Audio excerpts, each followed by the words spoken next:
You're earlier than the catering staff." The words drifted across the dock like they belonged there, polished and effortless, wrapped in old money confidence. Naomi Carter didn't slow her stride as she stepped from the pier onto the gleaming teak deck of the Whitmore family's 200-foot yacht, the Atlantic stretching wide and silver behind her. The late afternoon sun bounced off the chrome railings and tinted glass, turning the vessel into a floating monument to generational wealth. Naomi wore a simple black dress, tailored but unbranded, low heels steady against the movement of the tide, her hair pulled back in a style that favored precision over spectacle. She looked like someone who understood rooms before rooms understood her. Richard Whitmore stood near the upper deck entrance, one hand wrapped around a crystal tumbler, the other resting casually in his pocket. His smile was thin, practiced. Beside him, his daughter Victoria Whitmore adjusted her oversized sunglasses and let out a soft laugh, the kind designed to travel just far enough. "Catering usually boards from the service side," Victoria added, tilting her head slightly. Naomi paused at the base of the steps, eyes lifting calmly to meet theirs. She didn't ask for clarification. She didn't correct them. She simply held the silence long enough for the ocean breeze to fill it. The yacht's engines hummed low and constant, a reminder that they were already untethered from land. There would be no easy exits. Naomi Carter had built Carter Global Infrastructure from a folding desk in a one-bedroom apartment in Newark, New Jersey. She'd turned municipal contracts into multi-state transportation projects, public-private partnerships into billion-dollar expansions, steel and asphalt into leverage. But today, none of that was visible. What the Whitmores saw was a black woman arriving alone, without an entourage, without visible armor, without proof of legacy stitched into her last name. They saw what they expected to see. "We're expecting Ms. Carter," Richard said, glancing past her as if the real decision-maker might materialize from thin air. "The CEO?" Naomi stepped fully onto the deck now, the faint sway of the yacht barely registering in her posture. "You are," she replied evenly. Victoria's lips pressed into something between amusement and disbelief. "Oh," she said, drawing the word out like a thread she wasn't ready to cut. "We thought the firm might send a senior representative." The Atlantic rolled quietly behind them, patient and vast. Naomi looked past Richard toward the interior salon, where a long glass table had been set with leather portfolios and chilled water in stemless crystal.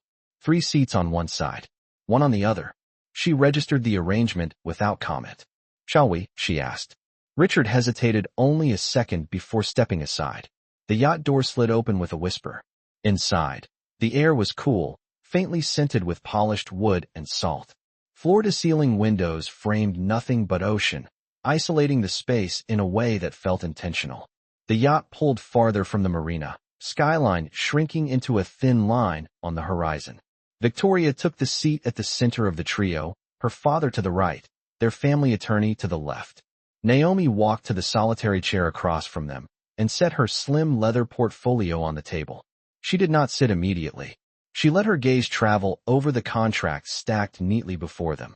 $900 million. A joint venture that would determine who controlled the largest port modernization project on the eastern seaboard. The Whitmore's shipping empire depended on it. Carter Global's infrastructure network would make it possible. "Before we begin," Victoria said lightly, folding her hands, "we like to clarify expectations. This is a legacy partnership. Our family has been in maritime trade for over 70 years. Richard nodded. "We built this coast," he added. "It's important that everyone at the table understands the weight of that." Naomi lowered herself into her seat, hands resting calmly on the polished surface. "I understand weight," she said. Victoria's eyes flicked to Naomi's dress, then back to her face. "Of course," she replied. "We just want to ensure alignment. Carter Global is relatively new compared to us." Relatively new. Naomi remembered being 24 years old, standing outside a bank in downtown Manhattan with a folder of proposals and a line of credit application. The loan officer had looked at her, then at the documents, then back at her again. "We typically finance more established operators," he'd said, voice soft but immovable. She'd walked out with nothing but the outline of a plan and a clarity she hadn't possessed before. She built without them. She built around them. She built past them. Back on the yacht, Richard slid the term sheet forward. We've included a protective clause, he said. Standard in transactions of this size. Naomi opened the document, eyes scanning swiftly. Clause 14. A buyback option granting Whitmore Holdings the right to reclaim controlling interest at their discretion. Protection for whom? She asked quietly. The attorney cleared his throat. For the continuity of the brand. Victoria leaned back. It's not personal. It's structural. Our investors prefer visible stability. Naomi looked up slowly. Visible, she repeated. The engines shifted tone as the yacht gained speed, slicing cleanly through deep blue water. Outside, there was nothing but open sea. Inside, the air felt denser. You have to understand, Richard continued. Our stakeholders are accustomed to a certain profile. Naomi closed the folder gently. And what profile is that? Victoria's smile returned, this time edged with something sharper. Experience, she said. Heritage. Naomi held her gaze. I have both. A brief silence settled over the table. The attorney adjusted his glasses. Ms. Carter, he began, choosing his words carefully. This isn't about competence. It's about perception. Naomi's expression did not shift. She had heard that word before. Perception. At 29, when a city council member suggested she bring a male partner to meetings for balance. At 32, when a competitor described her negotiation style as unexpectedly assertive. At 35, when a national outlet ran a feature about her company entitled it Rising from Adversity instead of Leading the Industry. Perception had followed her into every boardroom. But so had results. Victoria tapped a manicured finger against the clause. If this partnership is as strong as you claim, the buyback should never be necessary. Naomi's eyes moved from the clause to Victoria's face. And if it is? She asked. Richard's voice dropped slightly. Then we maintain control. There it was. Not partnership. Not alignment. Control. Naomi leaned back in her chair, folding her hands in her lap. The yacht cut farther into open water, Manhattan now fully out of sight. No shoreline. No witnesses. Just 4 people and a contract designed to test who truly held leverage. Victoria studied Naomi carefully now. We assume you understand that this is a privilege, she said. To collaborate with us. Naomi let the silence stretch again, long enough for the hum of the engines to fill the space between them. Privilege, she echoed softly. The attorney shifted uncomfortably. Richard reached for his glass. Outside, the Atlantic shimmered under the late afternoon sun, indifferent to titles, indifferent to lineage. Naomi Carter looked around the table at the Whitmore family, at their certainty, their polished assurance, their assumption that legacy could substitute for leverage. She reached into her portfolio and placed her own document on the table, sliding it forward with deliberate care. Before we discuss privilege, she said evenly, let's clarify who actually needs this deal. And in that moment, though the yacht continued gliding smoothly across open water, something beneath the surface began to shift. The silence that followed did not feel accidental. It felt earned. The Atlantic stretched wide and indifferent beyond the glass, sunlight now angling lower, turning the surface of the water into rippling sheets of copper and blue. Inside the yacht salon, the air had shifted from superiority to calculation. Richard Whitmore no longer looked past Naomi Carter. He looked at her directly now, measuring something he had not bothered to measure when she first stepped onto the deck. Victoria remained upright but no longer relaxed, her shoulders squared as if holding together a narrative that was beginning to unravel.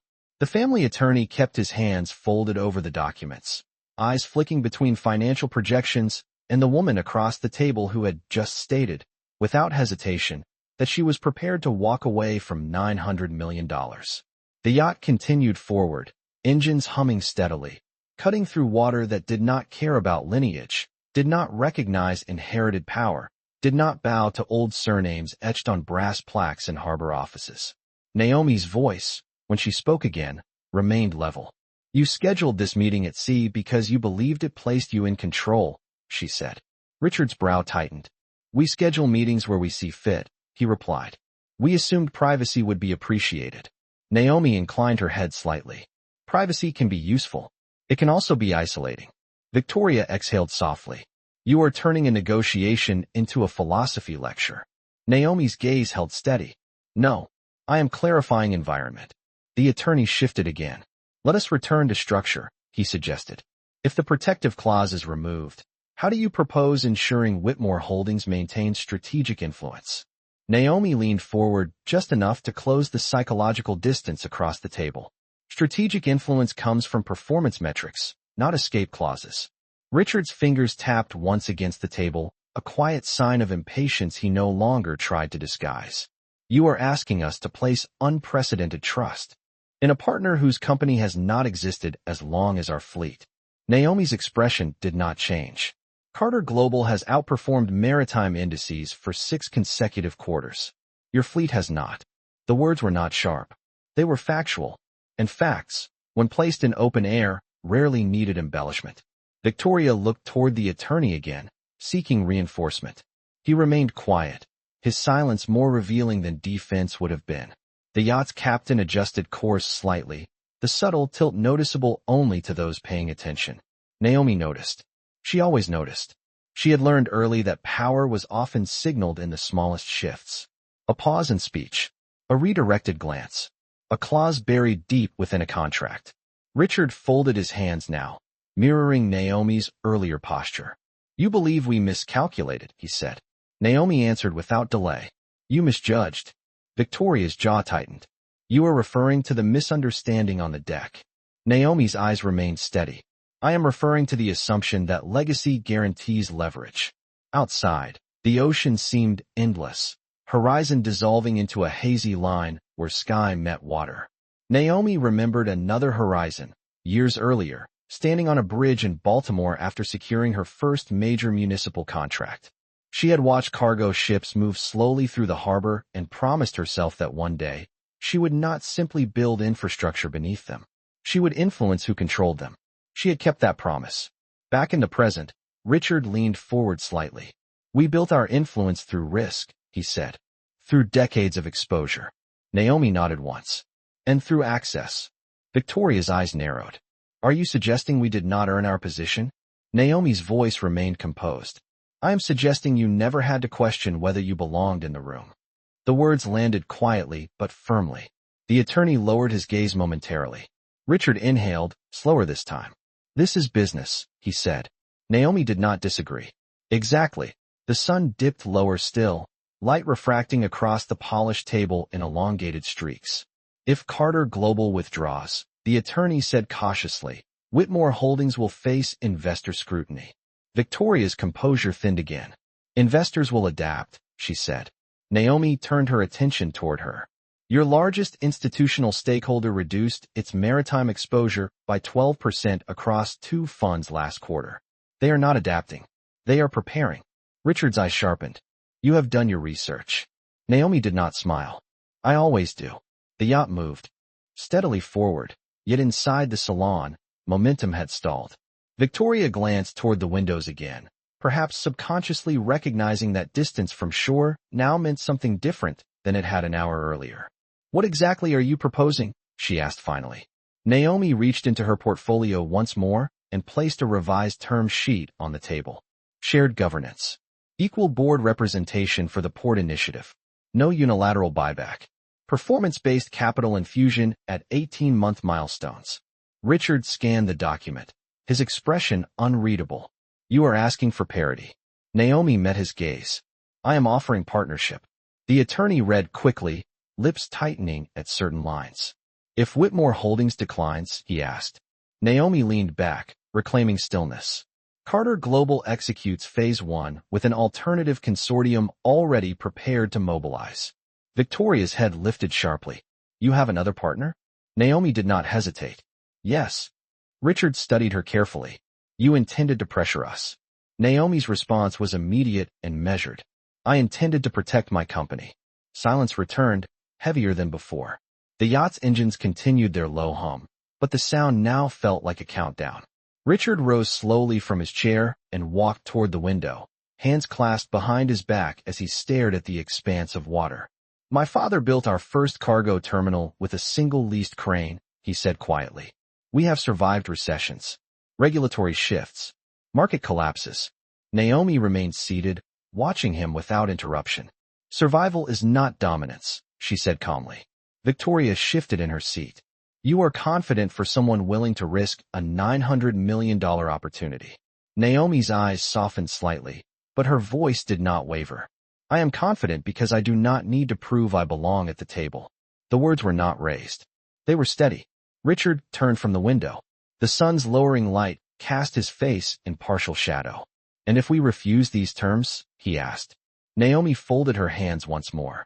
Then this meeting becomes a courtesy. The attorney's throat tightened visibly. Victoria looked between her father and Naomi, calculating the cost of pride versus progress. Outside, a distant cargo vessel cut across the horizon, small but purposeful. Naomi noticed it immediately. She had spent years ensuring ships like that depended on technology her company designed. Control was rarely about volume. It was about necessity. Richard returned to his seat slowly. He studied the revised term sheet again, then looked at Naomi with a new clarity. The casual dismissal from earlier had vanished. In its place stood recognition, reluctant but undeniable. You came prepared to walk away, he said. Naomi did not look away. I came prepared to choose. Victoria's earlier certainty was gone entirely now. If we accept parity, she said quietly, we acknowledge dependency. Naomi shook her head slightly. You acknowledge evolution. The yacht continued its steady glide across the Atlantic, but the emotional tide inside the salon had fully turned. The Whitmore family had invited Naomi Carter onto their vessel believing the sea would amplify their authority. Instead, the isolation had stripped away illusion. There were no boardrooms filled with allies here. No polished portraits of ancestors lining oak-paneled walls. Only numbers. Only contracts. Only the undeniable truth that the woman they had mistaken for staff controlled the future trajectory of their expansion. Richard exhaled slowly, long and measured. We will review these revisions, he said. Naomi inclined her head. Of course. Victoria watched her carefully. You are not angry, she observed. Naomi's eyes met hers evenly. Anger wastes leverage. Outside, the sky shifted toward dusk, deepening shades of blue spreading across the horizon. Inside, the balance of power had quietly but completely recalibrated. The yacht was still moving forward, but control of its direction no longer felt singular. And in the quiet space between pride and pragmatism, the Whitmore family began to understand that legacy alone could not anchor them against the current Naomi Carter had just set in motion. The revised term sheet remained on the table between them like a mirror none of them particularly wanted to look into for too long. Outside the glass walls of the salon, the Atlantic had shifted from bright blue to a deeper, steadier shade as the sun lowered toward the horizon. The yacht's engines continued their low, confident hum, but inside the room, certainty had thinned into something more fragile. Richard Whitmore did not immediately respond to Naomi's last statement. He studied the document again, slower this time, as though searching for hidden imbalance that might restore his earlier dominance. Victoria leaned back in her chair, crossing one leg over the other, attempting to recover composure through posture alone. The family attorney adjusted the stack of papers with deliberate precision, buying himself time. Naomi Carter remained still. She did not check her phone. She did not fidget. She did not rush the silence. She understood something the Whitmores were only beginning to recognize. The longer they sat without speaking, the clearer the power dynamic became. Richard finally broke the quiet. You are positioning this as inevitability, he said, eyes lifting toward her. Naomi met his gaze without hesitation. I am positioning it as reality. Victoria exhaled softly through her nose. You believe we have no alternative. Naomi tilted her head slightly. You have alternatives. They are simply slower, more expensive, and less competitive. The attorney cleared his throat. If we accept shared governance, he said cautiously, Whitmore Holdings relinquishes unilateral control for the first time in 3 generations. Naomi's voice remained calm. And gains the infrastructure capacity to expand beyond its current ceiling. Richard's jaw tightened at the word ceiling. He had built his identity around expansion, around command, around the assumption that his family's name opened doors before negotiation even began. Yet here they were, miles from shore, confronted not by confrontation, but by arithmetic. You came here knowing we would resist, Richard said. Naomi did not blink. I came here knowing you would test me. Victoria's eyes narrowed slightly. You are implying we are predictable. Naomi's answer was measured. You are consistent. Outside, a wave brushed gently against the hull, a quiet reminder that forward motion did not require force. Naomi remembered another boardroom years ago in Philadelphia, when an executive had leaned back in his chair and said, "We just need reassurance that you can handle scale." She had responded by acquiring his subcontractor within 18 months. She had learned that reassurance rarely satisfied those who were not truly seeking evidence. They were seeking comfort, and comfort was not her responsibility.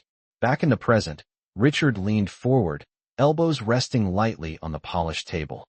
"What guarantee do we have," he asked slowly, "that Carter Global will not leverage parity against us later?" Naomi folded her hands. "Performance metrics are mutual. Failure penalizes both parties." Victoria gave a faint, skeptical laugh. "That sounds idealistic." Naomi's eyes softened only slightly. "It sounds accountable." The attorney studied the revised clause again. "There is no buyback option," he said. Naomi nodded once. "Correct." Richard tapped the table lightly. "You remove our safety net." Naomi's reply came without hesitation. "I remove your escape plan." The words did not rise. They did not strike. They simply settled into the space between them. Victoria shifted in her seat. "You speak as though we intended to undermine the partnership." Naomi met her eyes evenly. "You intended to preserve hierarchy." Silence followed again, but this time it carried acknowledgement rather than denial. The sky outside had deepened into layered tones of gold and indigo, light reflecting off the water in slow, deliberate patterns. The isolation of the sea no longer felt strategic. It felt clarifying. Richard leaned back slowly. "Our investors expect us to maintain visible control," he said. Naomi inclined her head. "Then redefine control." Victoria shook her head faintly. "That is not how legacy institutions operate." Naomi's voice remained steady. "Legacy institutions that fail to adapt become case studies." The attorney's eyes flicked toward Richard at that remark. It was not a threat. It was a forecast. The yacht continued its steady course, the rhythm of its movement almost meditative. Naomi remained composed, her posture relaxed yet immovable. She was not fighting for dominance. She was negotiating for equity. Richard looked toward the window again, watching the horizon line blur slightly as dusk settled deeper.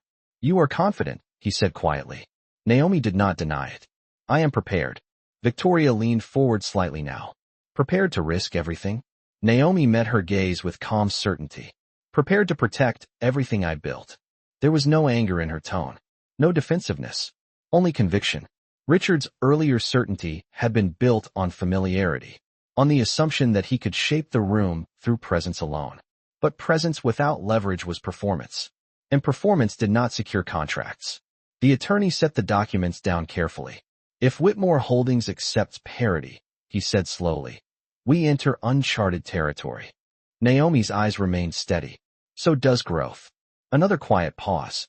The yacht's captain adjusted speed slightly, engines lowering to a softer hum as they approached a designated turning point in open water.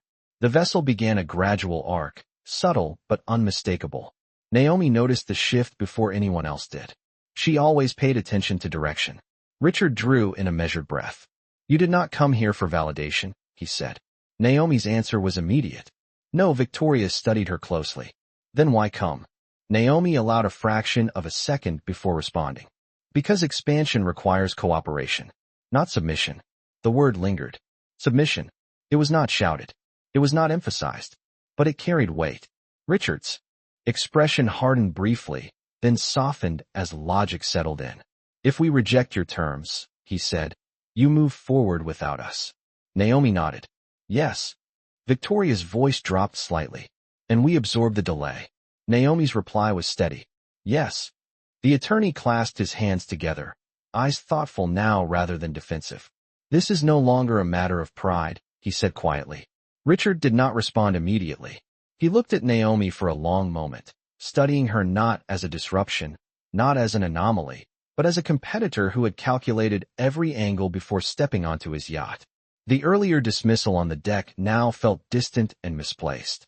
"You anticipated this resistance," Richard said finally. Naomi inclined her head slightly. "I anticipated underestimation." Victoria's gaze dropped momentarily to the table. "And you prepared for it." Naomi's voice remained calm. "Always." Outside, the yacht completed its slow arc and began heading back toward the faint outline of shore, barely visible against the darkening sky. The symbolism was not lost on anyone in the room. Direction had shifted. Richard straightened in his chair. "We will need a moment," he said, glancing toward his daughter and attorney. Naomi nodded once. Of course. She did not rise. She did not step away.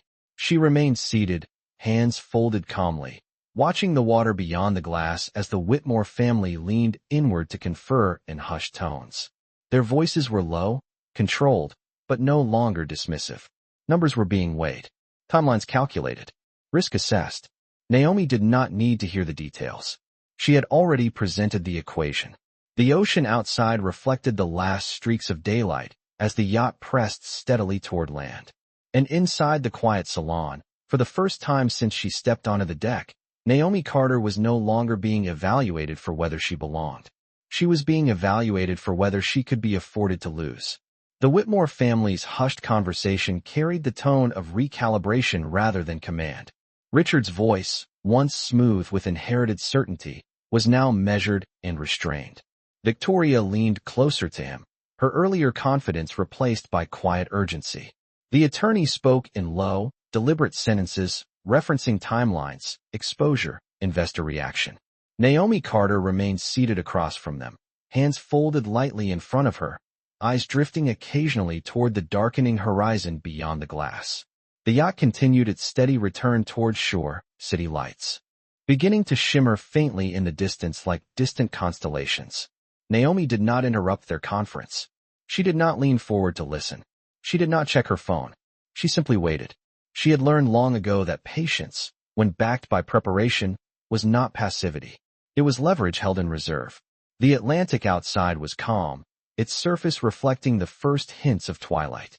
Inside, the room felt smaller than it had an hour earlier.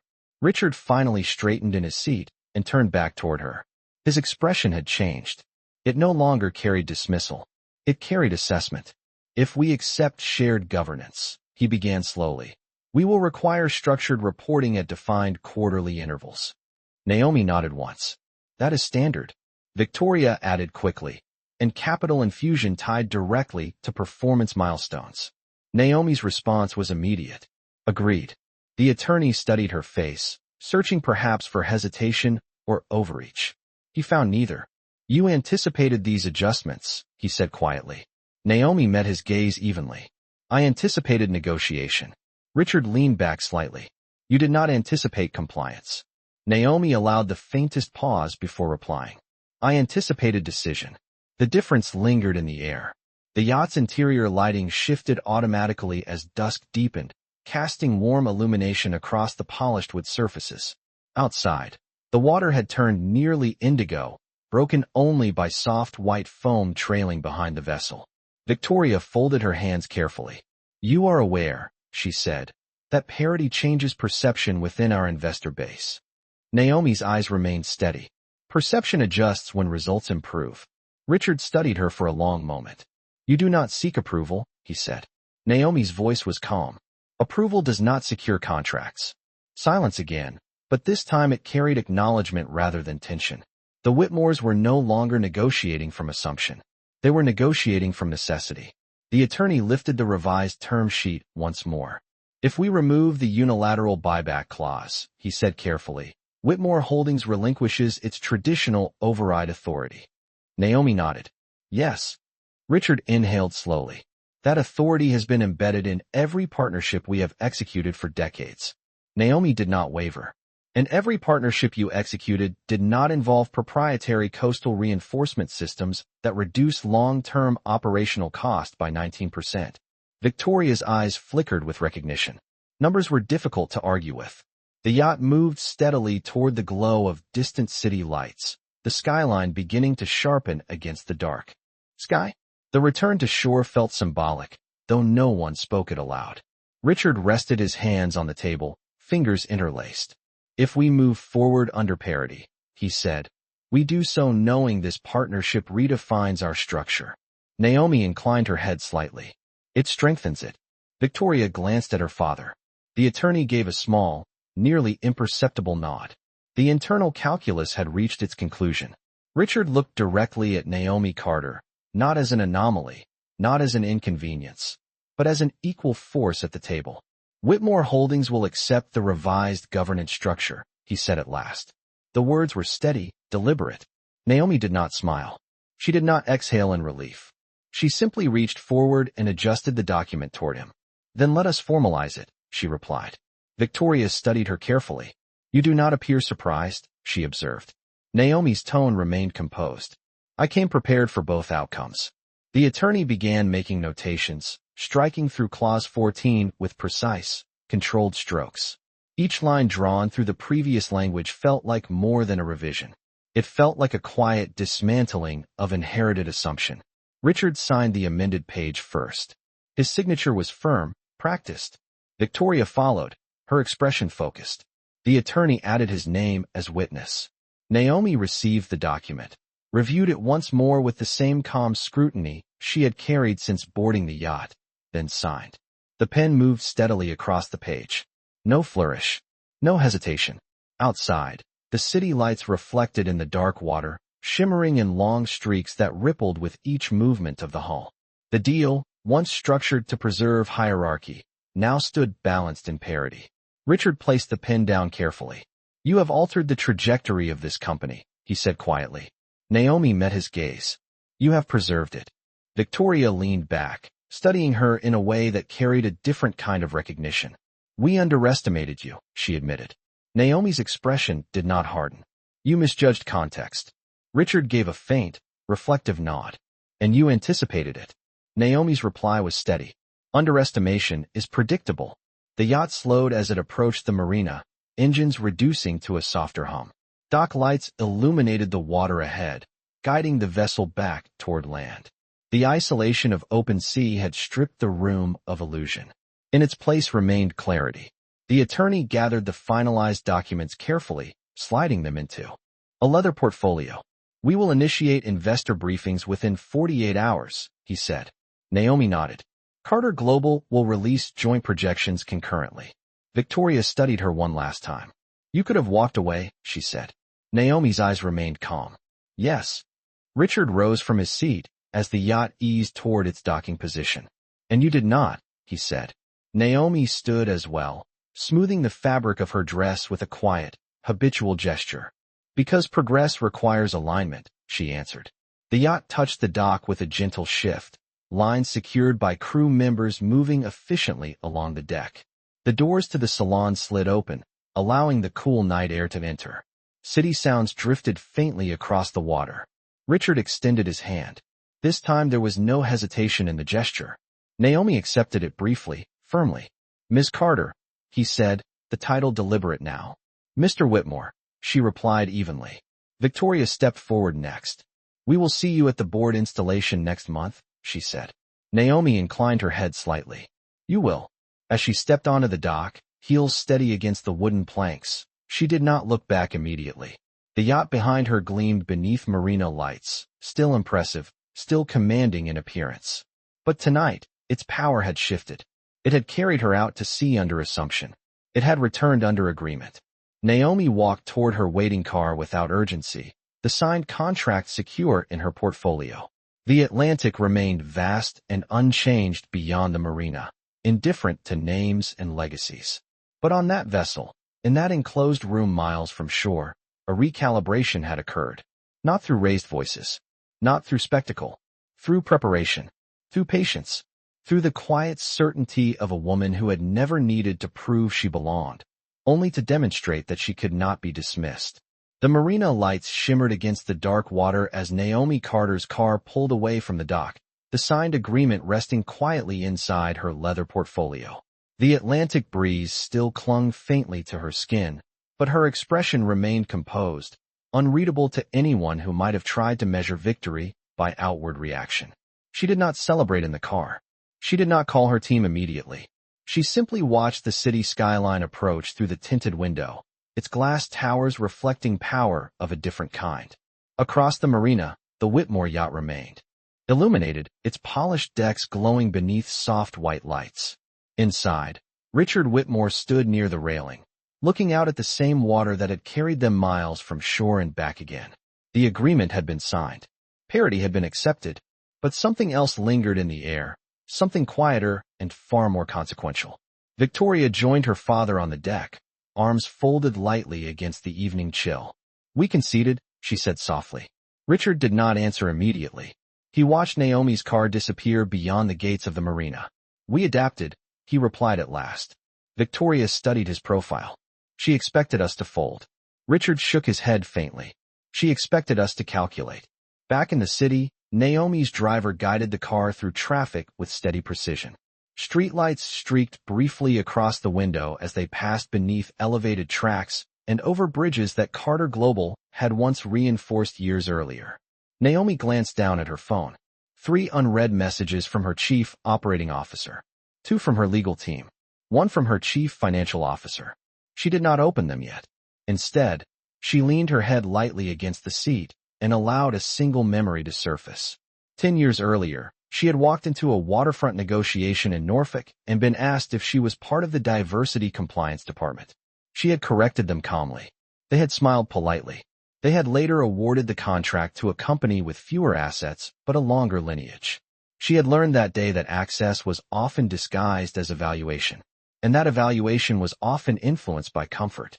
Comfort had never been her strategy. The car slowed as it approached Carter Global Headquarters, a modern steel and glass building rising 20 stories above the riverfront. The illuminated logo reflected across the water, crisp and steady. Naomi stepped out onto the sidewalk, heels firm against concrete, and entered the lobby where security greeted her with quiet respect. "Good evening, Miss Carter," the guard said. "Good evening," she replied evenly. No one questioned her presence here. No one looked past her. The elevator ride to the executive floor was silent except for the faint hum of machinery. When the doors opened, her chief operating officer, Daniel Brooks, was already waiting. "You closed it," he said, reading the answer in her posture before she spoke. Naomi handed him the portfolio. "Revised governance. Parity structure," she said calmly. Daniel's eyebrows lifted slightly as he scanned the amended clauses. "They agreed to remove unilateral buyback." Naomi nodded once. "Yes." Daniel exhaled slowly, impressed despite himself. "That is historic." Naomi walked toward the floor-to-ceiling windows overlooking the river. "It is necessary," she replied. Daniel joined her by the glass. "There will be reaction," he said. "From their investors. From ours." Naomi's gaze remained on the water below. "Then we control the narrative." Daniel glanced at her. "You anticipated resistance." Naomi did not look away from the river. "I anticipated underestimation." Daniel smiled faintly. "You always do." Naomi turned back toward him. "Schedule a joint press release for 9 o'clock tomorrow morning. Emphasize innovation alignment and long-term growth." Daniel nodded. "And the board installation?" "Prepare the transition framework. Equal representation. No ceremonial imbalance." Daniel understood exactly what she meant. No optics of hierarchy disguised as partnership. No symbolic seating arrangements that implied concession. "Understood," he said. After Daniel left to brief the team, Naomi remained alone in the executive suite for a moment longer. The city lights reflected against the glass, each building a testament to ambition, calculation, and persistence. Her phone vibrated. An incoming call from an unknown number. She answered calmly. "Naomi Carter." A pause on the other end. Then Richard Whitmore's voice, steady but altered in tone. "I wanted to say something directly," he began. Naomi waited. "You were correct," he continued. "About adaptation." Naomi did not interrupt. "Our industry has relied heavily on precedent," Richard said. "Today required something else." Naomi's voice remained composed. "Growth rarely resembles precedent." A brief silence followed. "I misjudged you," Richard admitted quietly. Naomi's reply came without hesitation. "You misjudged context." Richard gave a faint, reflective exhale. "We will proceed with alignment." "We will," Naomi answered. When the call ended, she set the phone down gently. There was no triumph in her expression, only clarity. Across town, Victoria Whitmore sat alone in her apartment overlooking the harbor, reviewing the revised agreement on her tablet. The removal of Clause 14 still felt unfamiliar beneath her fingertips. For the first time, she was not analyzing a contract from a position of guaranteed override. She was analyzing it from a position of shared authority. She replayed the moment on the deck earlier that afternoon when she had mistaken Naomi for catering staff. The memory landed differently now. Not as harmless oversight, as assumption. Victoria closed the document and stared at the harbor lights below. The sea that had once symbolized her family's dominance now felt less certain. Back at headquarters, Naomi moved through her office with deliberate calm. She opened her laptop and drafted a brief internal message to her leadership team.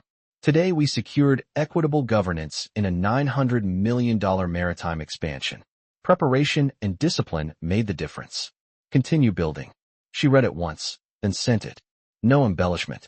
No commentary. Just clarity. The building's cleaning staff moved quietly through the hallway, their carts rolling softly over carpet. One of them paused outside Naomi's glass office, offering a polite nod. Naomi returned it. Respect did not require hierarchy. It required awareness. Outside, the river flowed steadily beneath the bridge her company had reinforced 5 years earlier.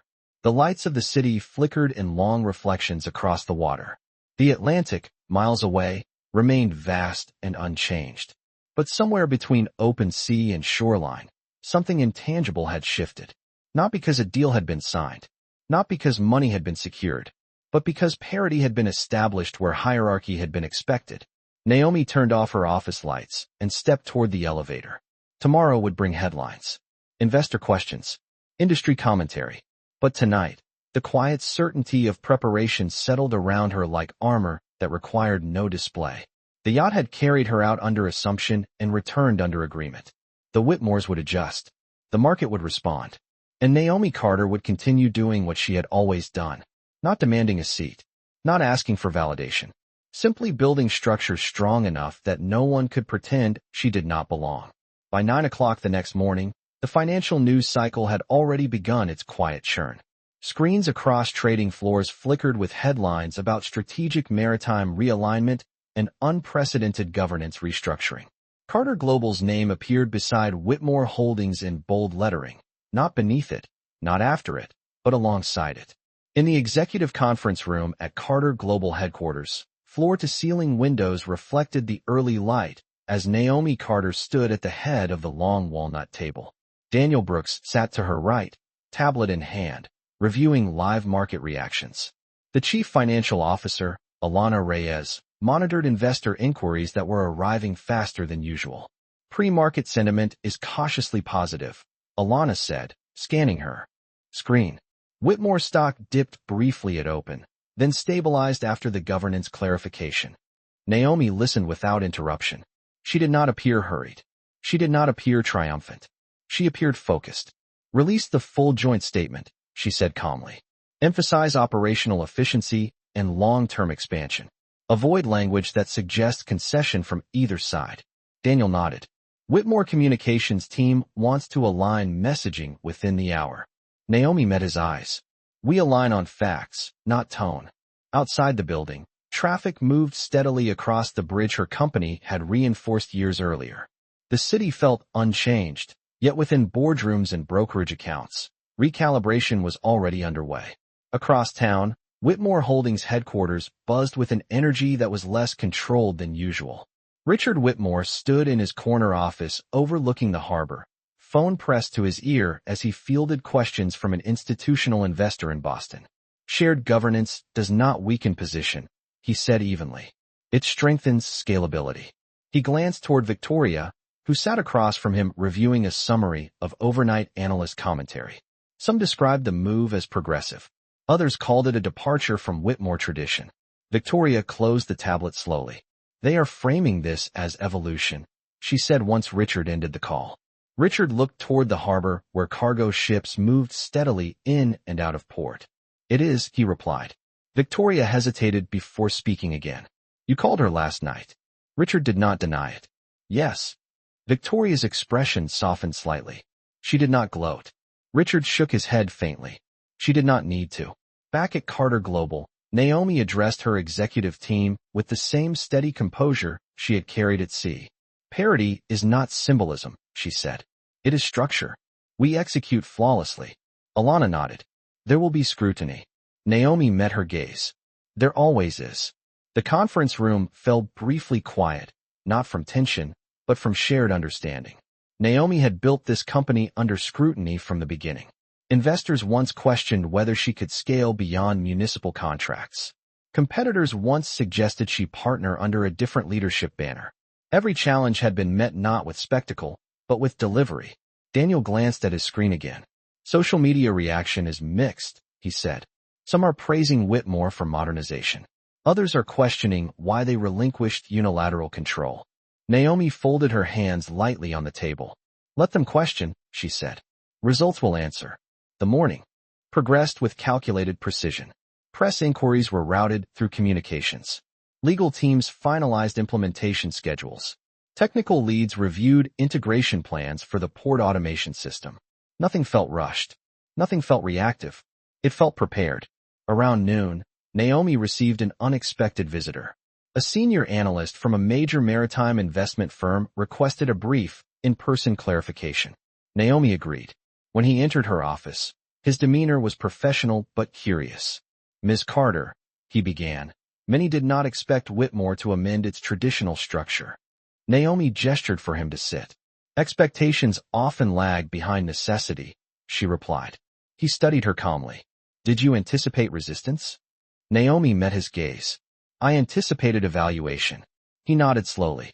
There is speculation that Whitmore conceded under pressure. Naomi's expression did not change. They made a strategic decision. The analyst paused. You do not characterize it as victory. Naomi's voice remained steady. It is alignment. He watched her for a moment longer, then nodded once and stood. Thank you for your time. When he left, Naomi turned back toward the window. The river below flowed steadily, reflecting afternoon sunlight in shifting patterns. She remembered the early days when meetings ended with polite dismissals disguised as scheduling conflicts. When contracts evaporated quietly after she left the room. When she would sit in her car afterward, hands on the steering wheel, not angry, but aware. Aware that underestimation was not accidental. It was structural, and structure required redesign. Across the harbor, Victoria Whitmore addressed a smaller group of internal executives. This is not surrender, she said evenly. It is recalibration. Some nodded. Others remained cautious. A senior operations manager cleared his throat. There are concerns about optics, he said. Victoria held his gaze. Optics do not move cargo, she replied. The room quieted. She continued, Carter Global brings infrastructure efficiency we do not possess. Shared governance ensures shared accountability. Her tone was firm now, carrying less inherited certainty and more earned resolve. Later that afternoon, as markets closed, Whitmore stock settled above its morning dip. Carter Global shares ticked upward slightly, reflecting investor confidence in expanded capacity. Financial commentators began describing the partnership as a model for modern maritime collaboration. At headquarters, Daniel entered Naomi's office with a subtle smile. It is holding, he said. Naomi nodded once. It will. Daniel hesitated before adding. You shifted more than a contract yesterday. Naomi looked toward the skyline. Contracts reflect mindset, she replied. As evening approached, Naomi prepared to leave for the day. The building had quieted again, hallways echoing softly with the last footsteps of staff heading home. She paused briefly near the lobby where a junior analyst stood reviewing market data on a tablet. He looked up, slightly startled. Ms. Carter, he said. The projections are stronger than expected. Naomi offered a small nod. Preparation reduces surprise, she replied. Outside, the air carried the faint scent of river water and city asphalt. Naomi stepped into her waiting car once more, the skyline glowing gold against a deepening sky. Across town, the Whitmore yacht remained docked, quiet and still under marina lights. It looked the same as it had the day before. Polished, commanding, but its symbolism had changed. It had carried assumption out to sea. It had returned with acknowledgement. And within boardrooms on both sides of the harbor, something unspoken had shifted. Not because voices were raised, not because headlines declared revolution, but because parity had replaced presumption. Naomi leaned back as the car pulled into evening traffic, watching reflections blur across the window. The market would continue to analyze. Commentators would continue to speculate. But beneath it all lay a simpler truth. Underestimation had once been a recurring obstacle. Now it was a predictable variable. And variables, when anticipated, could be controlled. The week moved forward with a precision that felt almost surgical. By Wednesday morning, the joint press conference had been scheduled at the primary port terminal overlooking the harbor, a symbolic location chosen not for spectacle, but for visibility. Naomi Carter stood on a temporary stage constructed beside towering steel cranes and stacked shipping containers, the early sunlight reflecting off the water behind her. Reporters gathered in measured clusters, microphones poised, cameras steady. Richard Whitmore stood to her left, Victoria to his right, both dressed in muted tones that signaled seriousness rather than celebration. The maritime wind carried the faint scent of salt and diesel, grounding the moment in industry rather than image.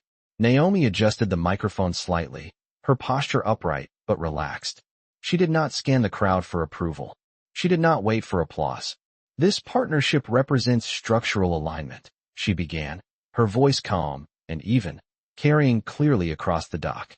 "Innovation and legacy are not opposing forces. When integrated properly, they create resilience." Richard followed with remarks about expansion timelines and modernization strategy, his tone steady, deliberate. Victoria spoke about shared governance as a commitment to transparency. There were no exaggerated gestures, no visible tension, only recalibration expressed through language. When the questions began, they came quickly. "Ms. Carter," one reporter asked, "did Whitmore Holdings resist removing its traditional buyback clause?" Naomi met the question without hesitation. "Every meaningful agreement requires negotiation," she replied. "What matters is the outcome." Another voice followed. "Mr. Whitmore, does this represent a departure from your company's historical structure?" Richard's jaw tightened almost imperceptibly before he answered. "It represents evolution." The cameras captured the exchange from multiple angles, but no lens could fully record what had shifted days earlier on open water. After the conference concluded, Naomi stepped away from the stage without lingering for additional commentary. She walked along the edge of the dock, heels firm against weathered wood, the cranes towering above like skeletal monuments to global commerce. Daniel joined her, tablet tucked under his arm. "Market response is stabilizing further," he said. Naomi nodded once. "Then we proceed." She paused briefly, watching a cargo vessel ease slowly into position, guided by careful coordination rather than force. It reminded her of negotiation, of timing, of controlled movement. Across the harbor, Whitmore executives gathered in a private boardroom overlooking the water. Victoria sat at the head of the table, posture composed but sharper than before. "We cannot frame this as concession internally," she said evenly. "We frame it as capacity expansion." A senior board member adjusted his glasses. "Investors are cautious," he noted. Victoria met his gaze. "Caution is not opposition." The room quieted. The Whitmore name had carried authority for decades, but authority was not immune to adjustment. Later that afternoon, Naomi returned to headquarters and convened a smaller strategy session focused solely on integration. Engineers projected digital schematics across a wall-length screen, outlining automation upgrades that would reduce loading time by nearly 20%. Logistics analysts detailed revised shipping projections based on the new governance model. Naomi listened carefully, occasionally asking precise questions that revealed both technical fluency and strategic foresight. "We implement in phases," she said. "No rushed optics." Her team understood the implication. Success would not be measured in headlines. It would be measured in execution. As evening approached, Naomi remained in the conference room reviewing integration milestones long after others had left. The building grew quiet around her. Outside, the river reflected amber city lights in long, wavering lines. She allowed herself a brief moment of stillness. Memory surfaced uninvited. A conference years ago in Savannah where a senior executive had mistaken her for a junior assistant and handed her his coffee without looking up. She had taken it calmly, placed it back on the table, and introduced herself as the keynote speaker. The room had gone silent then too. Silence, she had learned, could be either dismissal or recognition depending on who controlled it. Her phone vibrated softly on the table. A message from Victoria Whitmore. "Thank you for maintaining professional framing today." Naomi read it once before replying. "Professionalism protects progress." A moment later, another message appeared. "I am reviewing our internal training protocols." Naomi considered the words. She typed back slowly. Evaluation creates opportunity. Across town, Victoria sat alone in her office, rereading the exchange. The events on the yacht had not faded for her. They had sharpened. She replayed her own voice saying, "You are earlier than the catering staff," and felt the weight of it now with greater clarity. It had not been malicious in tone. It had been automatic. That recognition unsettled her more than overt hostility would have. The following morning, Whitmore Holdings announced a company-wide review of internal leadership development and bias awareness initiatives. Industry commentators described it as progressive. Some critics labeled it performative. Naomi did not comment publicly. She continued focusing on integration schedules and performance metrics. Within 2 weeks, early implementation at the port began.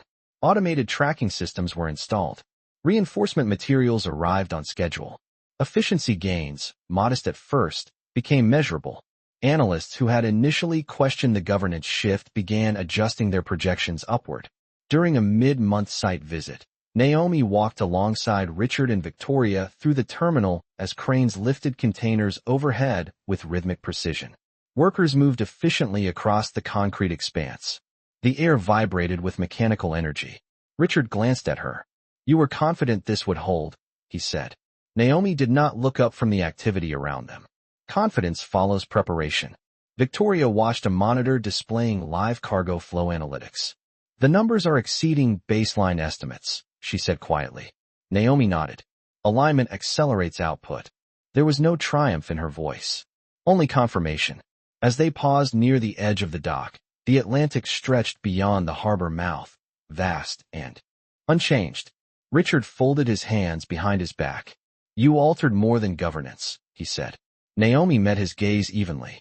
"Structure influences behavior." Victoria looked out toward open water. "And behavior influences culture." Naomi inclined her head slightly. "Exactly." The cranes continued their steady motion above them, each movement precise, coordinated, necessary. No single machine dominated the port. They operated in network, in rhythm, in shared function. As the sun began its descent, casting long shadows across steel and water, Naomi stepped away to take a call from Daniel regarding quarterly projections. Behind her, Whitmore executives continued observing the operational floor with renewed attentiveness. The harbor air felt cooler now, carrying a subtle reminder that momentum required maintenance. Naomi finished the call and stood for a moment at the edge of the dock, looking out toward the horizon where sea met sky. The ocean did not remember who had once commanded it. It responded only to navigation. And somewhere between assumption and alignment, navigation had shifted. Not through confrontation, not through spectacle, but through deliberate recalibration. The partnership moved forward, measured and stable. And in boardrooms across the industry, a quiet awareness spread that legacy alone was no longer sufficient leverage. Preparation, parity, and precision had become the new current. 3 weeks after the announcement, the numbers no longer whispered. They spoke clearly. Efficiency across the primary terminal had improved by 18.6%, just shy of Naomi Carter's initial projection and ahead of Whitmore Holdings' internal estimate. Cargo turnover time decreased. Idle vessel hours dropped. Investor calls shifted from skepticism to inquiry about expansion potential. In the executive conference room at Carter Global, a large digital dashboard displayed real-time port analytics. Green indicators replacing the cautious yellow that had dominated during the first days of implementation. Naomi stood near the screen, reviewing the data without visible excitement. Daniel Brooks sat across from her, scanning comparative projections. "We are ahead of schedule," he said quietly. Naomi nodded once. "Maintain discipline," she replied. "Momentum invites complacency." The team understood. Growth was not a moment. It was maintenance. Across the harbor, Whitmore Holdings held its quarterly board review earlier than planned. Victoria Whitmore presented the operational data herself, moving methodically through slides that outlined efficiency gains, reduced overhead, and improved investor sentiment. "Shared governance has not diluted authority," she said evenly. "It has diversified accountability." Some board members who had initially resisted the removal of unilateral control now studied the numbers with measured reconsideration. A senior director leaned forward. "Our previous structure would not have delivered this timeline," he admitted. Richard Whitmore listened from the end of the table, hands folded, saying little. He had learned something on the yacht that afternoon at sea. Authority that required reinforcement was already fragile. Later that day, Naomi received an invitation to speak at the National Maritime Innovation Summit in Washington, District of Columbia. The request emphasized her role in redefining port modernization partnerships. Naomi accepted without ceremony. Public recognition was not her objective, but visibility, when strategic, could recalibrate industry assumptions. On the morning of the summit, she stood behind a podium beneath bright conference lighting, the American flag positioned discreetly to one side. Executives from legacy shipping companies, infrastructure firms, and regulatory agencies filled the auditorium. Naomi's voice carried calmly across the room. Modernization is not cosmetic, she said. It requires structural parity between innovation and tradition. She did not reference the yacht. She did not reference misjudgment. She spoke instead about alignment, preparation, and accountability. Afterward, a senior executive from a West Coast logistics conglomerate approached her. "You navigated resistance effectively," he said. Naomi met his gaze evenly. "Resistance clarifies leverage." He nodded thoughtfully. "You anticipated underestimation." Naomi's expression remained composed. "I anticipate patterns." Back at the harbor, implementation moved into phase 2. Advanced reinforcement materials were delivered by rail and integrated into dock infrastructure with minimal disruption to existing operations. Engineers from both companies collaborated in structured teams rather than hierarchical layers. Naomi visited the site unannounced one afternoon, walking along the dock in a tailored navy suit and low heels, hard hat secured neatly in place. Workers paused briefly when they recognized her, offering respectful nods. She returned each one. Respect did not flow in one direction. It circulated. Victoria joined her near the central operations tower. "Analysts are revising our 5-year projections upward," Victoria said. Naomi glanced at the cargo manifest displayed on a large digital screen. "Projections follow performance," she replied. Victoria hesitated slightly before speaking again. "There has been internal feedback," she said carefully. Naomi turned toward her. "Regarding governance?" Victoria shook her head faintly. "Regarding culture." Naomi listened. "The comment you made about never questioning whether one belongs," Victoria continued, voice measured, "has circulated informally." Naomi's gaze did not harden. "Reflection is productive." Victoria looked out toward the Atlantic beyond the harbor mouth. "I did not intend that assumption on the deck," she admitted quietly. Naomi's voice remained steady. "Intent and impact are rarely identical." Victoria nodded once. "We are implementing training beyond compliance requirements." Naomi inclined her head slightly. "Sustainable culture requires more than documentation." The cranes overhead continued their synchronized movement, lifting steel containers with mechanical precision. No single machine dominated the skyline. They operated in system. Back at Carter Global Headquarters, Daniel briefed the executive team on incoming partnership inquiries from 2 additional coastal states. "They are referencing the Whitmore alignment directly," he said. Naomi reviewed the proposals calmly. "We evaluate each independently," she replied. "Reputation accelerates opportunity, but discipline sustains it." That evening, Naomi attended a smaller private roundtable in New York focused on infrastructure investment equity. The room was filled with seasoned executives whose expressions reflected years of negotiation experience. One investor leaned forward during the discussion. "You altered a generational structure without confrontation," he observed. Naomi responded evenly. "Structure responds to evidence." He smiled faintly. "Many would have escalated." Naomi's gaze remained calm. "Escalation wastes leverage." Meanwhile, Whitmore Holdings' internal communications department circulated a formal memo outlining expanded leadership development programs and transparent promotion pathways. Richard reviewed the language personally before approving it. He paused briefly at his desk, glancing out toward the harbor where cargo vessels moved steadily through dusk light. The ocean beyond remained constant. What shifted was navigation. Weeks passed. The partnership stabilized not through spectacle, but through routine execution. Efficiency metrics held steady above initial targets. Investor sentiment improved. Industry commentary transitioned from surprise to replication analysis. One morning, Naomi stood once again at the edge of the dock as a newly reinforced terminal segment completed final inspection. Daniel joined her, hands clasped behind his back. "You changed more than a clause," he said quietly. Naomi watched a vessel ease into berth with controlled precision. "Clauses reveal mindset," she replied. "Mindset determines outcome." The Atlantic wind brushed lightly against her hair, but her posture remained anchored. Across the water, Whitmore's yacht rested quietly in its slip, polished and imposing as ever. Yet it no longer symbolized unilateral authority. It symbolized recalibration. Victoria approached from behind, carrying updated performance summaries. "We are exceeding baseline efficiency by 20%, she said, unable to fully conceal a hint of admiration. Naomi accepted the report, scanning the figures briefly. "Then we expand responsibly," she said. Victoria studied her for a moment. "You never sought acknowledgement," she observed. Naomi met her gaze evenly. "Acknowledgement is temporary. Structure endures." The cranes continued their steady rhythm overhead, mechanical arms extending and retracting in precise arcs against the sky. Workers moved with coordinated confidence across reinforced platforms.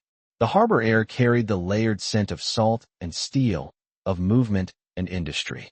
Naomi looked toward the horizon, where sea met sky in a quiet line of convergence. The ocean did not reward arrogance. It rewarded navigation. And somewhere between assumption and alignment, between legacy and leverage, a shift had taken place that extended far beyond one contract. It moved through boardrooms and docks, through investor briefings and training sessions, through culture and calculation. Naomi Carter had not raised her voice on that yacht weeks earlier. She had not demanded recognition. She had not escalated. She had simply presented structure strong enough that dismissal collapsed under its own weight. And as the sun began its slow descent over the Atlantic, casting long reflections across water and steel, the evidence spoke clearly. Parity was not concession. It was power redistributed through preparation. By the end of the first quarter under the new structure, the numbers were no longer debated. They were studied. Analysts who had once questioned the removal of unilateral control now referenced the partnership in industry panels as a case study in adaptive governance. Cargo throughput at the primary terminal had increased by 22%. Turnaround time per vessel dropped below the projected threshold. Operating costs stabilized despite expanded capacity. Inside Carter Global Headquarters, the executive floor carried a steady rhythm of activity that felt controlled rather than reactive. Naomi Carter stood in her office overlooking the river, reviewing a comprehensive performance report that summarized the first 90 days of alignment. Daniel Brooks sat across from her, tablet resting on his knee. "Whitmore Holdings just reported its strongest quarterly growth in 7 years, he said. Naomi closed the report gently. "Growth reflects structure," she replied. Daniel studied her for a moment. "You understood that from the beginning." Naomi did not answer immediately. She turned slightly toward the window, watching sunlight reflect across the water below. "Structure determines who benefits from opportunity," she said quietly. Across the harbor, Whitmore Holdings prepared for its annual shareholder meeting. The auditorium filled steadily with investors who had followed the company for decades. Some arrived skeptical. Others arrived curious. Richard Whitmore stood backstage reviewing his prepared remarks, but the words felt different now. They were no longer about maintaining tradition. They were about sustaining relevance. Victoria approached him, holding a revised slide deck. "We added performance comparison charts," she said. Richard nodded. "Good." He paused, then added, "We do not defend the decision. We present the outcome." Victoria met his gaze. "Understood." When Richard stepped onto the stage, the applause was measured but respectful. He began with financial results, outlining revenue gains and efficiency improvements. Then he addressed the governance shift directly. "We entered this partnership to expand capacity," he said evenly. "What we gained was perspective." The room quieted. "Legacy does not diminish when shared with innovation," he continued. "It strengthens." Investors listened carefully. Some nodded. The numbers on the screen behind him required little persuasion. Meanwhile, Naomi attended the meeting remotely from her office, observing without commentary. She did not seek acknowledgement from the podium. She sought stability in execution. After the meeting concluded, market response was immediate but balanced. Whitmore stock climbed modestly. Carter Global's shares followed with steady upward movement. Analysts began referring to the collaboration as a blueprint for legacy industry modernization. In the weeks that followed, additional port authorities reached out to Carter Global requesting exploratory discussions. Naomi insisted on maintaining discipline. "We scale deliberately," she told her leadership team. "Expansion without foundation creates fragility." At the primary terminal, implementation entered its final optimization phase. Automated loading arms moved in synchronized arcs beneath clear spring skies. Engineers fine-tuned calibration software that tracked container distribution in real time. Naomi visited the site once more, walking alongside Daniel and a team of project leads. Workers greeted her with nods that reflected familiarity rather than novelty. She paused near the water's edge, observing a newly reinforced dock segment that bore the Carter Global insignia alongside Whitmore Holdings' crest. The two emblems stood side by side, equal in size. Victoria joined her there, reviewing operational metrics on a handheld tablet. "We are projecting record annual throughput," she said. Naomi glanced at the digital dashboard briefly. "Then ensure infrastructure holds under stress," she replied. Victoria studied her quietly. "You never celebrated publicly," she observed. Naomi's gaze remained on the horizon. "Celebration is temporary," she said. "Sustainability is permanent." Victoria nodded slowly. The memory of that afternoon on the yacht had not faded for her. It had sharpened into awareness. "I have been thinking about that first moment," she admitted carefully. Naomi did not look away from the water. "Reflection is productive," she said. Victoria exhaled softly. "Assumption is subtle," she added. Naomi finally turned toward her. "So is correction." There was no accusation in her tone, only clarity. The cranes overhead continued their steady rhythm, lifting containers with mechanical precision. No single arm dominated the skyline. They operated in system, in coordinated function. Back at headquarters, Naomi convened a meeting with her board of directors to review long-term expansion strategy. "The partnership demonstrated structural parity can scale," she said. "We replicate only where alignment is mutual." One board member leaned forward. "Do you anticipate further resistance from legacy institutions?" Naomi met his gaze evenly. "Resistance clarifies leverage." He nodded thoughtfully. Later that evening, Naomi received an invitation to speak before a National Infrastructure Council about governance equity in public-private partnerships. She accepted, not for recognition, but for influence. Influence shaped future rooms. On the evening of the council address, she stood before an audience of policymakers and industry leaders beneath bright stage lighting.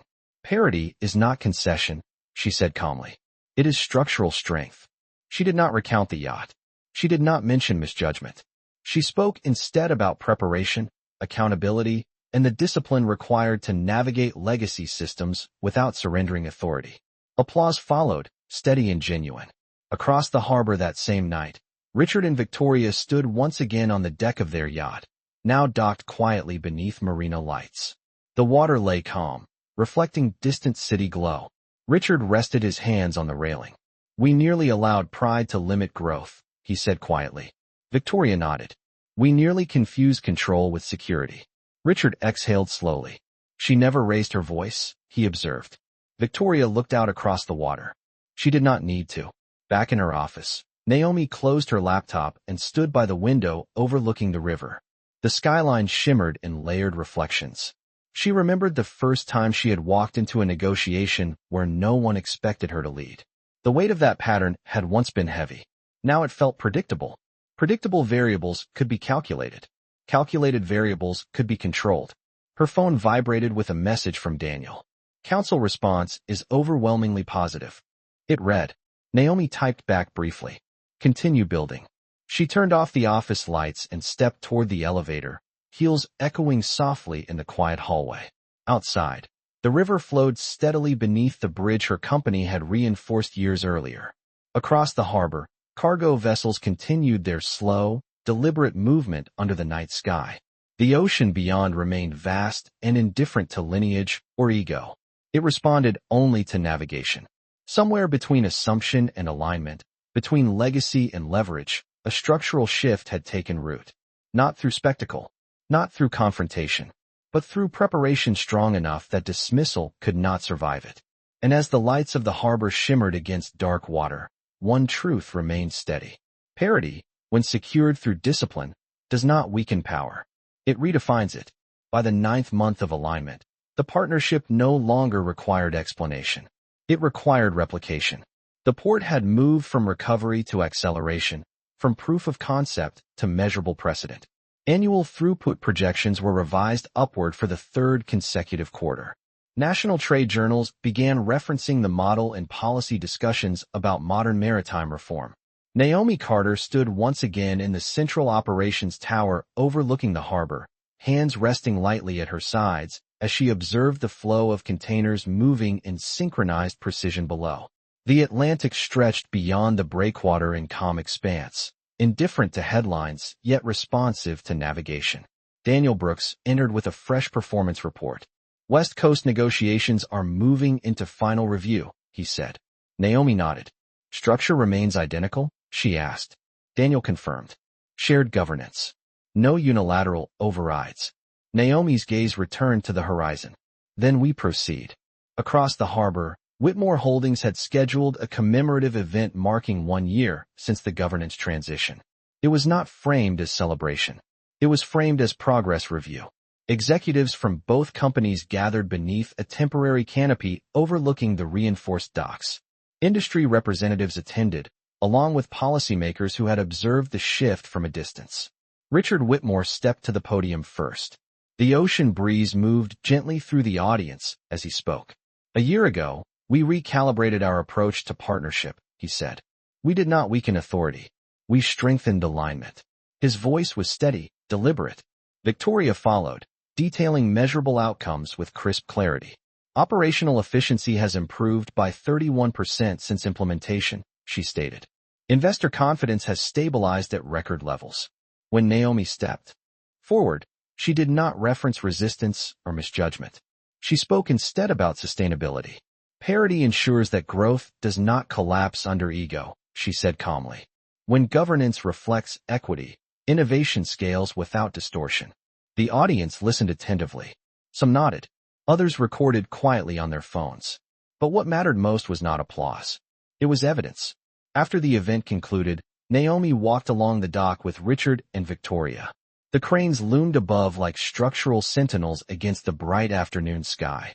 The industry has taken notice, Richard said. Naomi inclined her head slightly. Notice follows stability, she replied. Victoria glanced toward the water. There was a time we would have viewed parity as concession, she admitted. Naomi met her gaze. Perspective determines perception. Richard folded his hands behind his back. And perception once determined our decisions. Naomi's tone remained composed. Preparation determines mine. The Atlantic breeze carried the faint scent of salt and steel as vessels continued their steady approach toward the harbor. Later that evening, Naomi returned to headquarters for a closed-board session.